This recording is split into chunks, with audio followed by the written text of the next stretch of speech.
shoot natin ngayon. Love you. Thank you. Hindi ka nalilipat. Ayun, Mami Bet, happy birthday. Thank you sa pagkain sa last day ng shoot natin ngayon. Love you. Thank you. Hindi ka nalilipat. Ayun, Mami Bet, happy birthday. Thank you sa pagkain sa last day ng shoot natin ngayon. Love you. Thank you. Welcome back mga kaaldab. Ito na naman po ang inyong lingkod, si Mr. Destiny, at magbibigay po tayo ng pinakamainit na update po ngayon sa social media. Well, para lang po sa mga taong nagdududa sa mga ina-update ko, ito 101%. Di po ba last taping nga po ni Alden Richards sa pelikula po nila ni Sharon Cuneta, mga kaaldab. Nakakatawa lang po dahil ang dami pa rin po nagsasabi sa akin na ganito, ganyan. Ako, si Mr. Destiny, fake news yan. Okay lang. At least may ebidensya at resibo naman po ako, di po ba? Kaya nga po ako nag-aabang pa rin po ng update kung ano nga po ba ang mangyayari sa bagong pelikula na gagampanan ni Alden Richards. Alam nyo mga kaaldab, sabi ko nga po sa inyo, wala pa rin mga kagana-gana nga po ang mga update kay Mengay ngayong weekend. Hindi nga po natin to nakita na nagsisimba, update man lang sa mga ginagawa niya dati, mga kaaldab. Pero ang laki po talagang pinagbago. Pero bago tayo magsimula at bago natin ituloy, itong mainit na update po natin kung bago ka lang sa channel na to at isa kang true-blooded Aldab Nation na nagmamahal po kina Mengay at Isoy, tama po ang channel na pinuntahan mo, kaya consider na po kitang bagong subscriber. At huwag mong kalimutang i-share ang mga video po natin sa mga mami, sa mga titas at sa mga senior. Sa ngayon mga kaaldab, kumbagang tinitignan natin kung ano na nga po ba mangyayari, kung si Vice Ganda nga po ba ang makakasama ni Alden Richards sa susunod niyang pelikula. Pero sabi ko nga po sa inyo, pinupost talaga natin dito si Mengay at si Alden. Hindi po ba? Hindi po ba? Bakit hindi kaya lang matry? Pero wala pa naman pong desisyon ang kampo ni Alden Richards. At siyempre, ang kampo rin po ng GMA Sparkle Artist Center. Sabi ko nga po sa inyo, magkakaalaman na pagdating po ng December. Hindi po ba? Pagkatapos nga po ng ipalabas na, depende po ito sa magiging takbo ng pelikula ni Alden Richards at ni Julia Montes. Marami na nga po nag-aabang. Sabi ko nga po sa inyo mga kaaldab, ganyan po kalupit si Alden Richards. At hindi po ako maka-Alden fanatics. Para lang po klaro. Para lang po sa kaalaman ng lahat. Kasi kumbaga marami nagre-react. Naku, si Mr. Destiny, Alden fanatics yan. Lagi niyang kumbaga kinakampihan si Alden. Lagi niyang binibigyan ng update si Alden. Sinasabi ko lang po ito para lang po sa kaalaman ng lahat, para po sa mga mami, sa mga tita, sa mga senior. Kapag may update naman po tayo at nakakuha tayo ng ganap kay Mengay, agad-agad ko naman pong ibabalita. Kasi ngayon talaga si Alden Richards, di po ba? Napanood nyo naman po siguro sa 24 oras, di po ba? Baka bukas naman po, sa unang hirit, di po ba? Ganyang kapopular po kasi si Alden.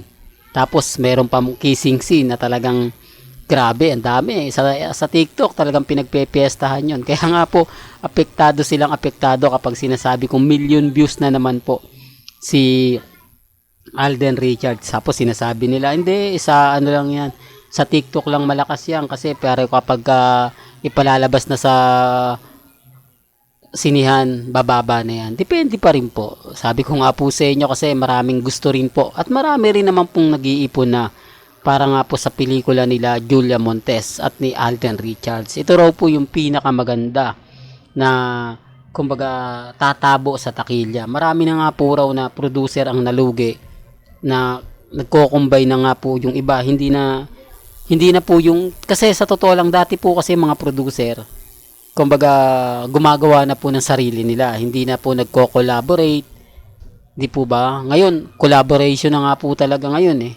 Kita nyo yung GMA at yung ABS-CBN. Pati po sa palabas sa GTV.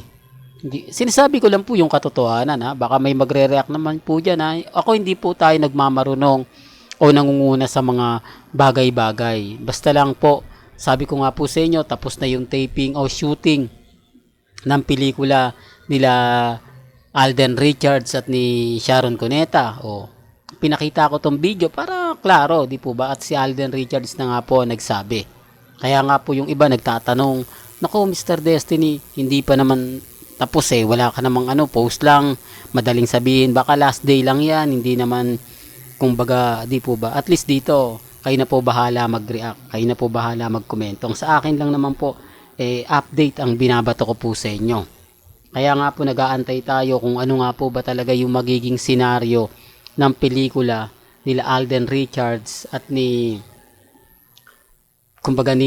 Julia Montes, at yung kung ano naman po talaga magiging award na makukuha nila Sharon Cuneta at ni Alden Richards. Di po ba nakakamiss po, ilang taon na po, di po ba 2 years na walang pelikula si Bossing. Kumbaga, syempre kapag walang pelikula si Bossing, hindi niya rin kasama sila Mengay. Di po ba? Marami nga po ngayon nagtaka bakit hindi nga po raw gumagawa si Bossing ng pelikula. Bakit daw po hindi man lang siya nagbigay ng...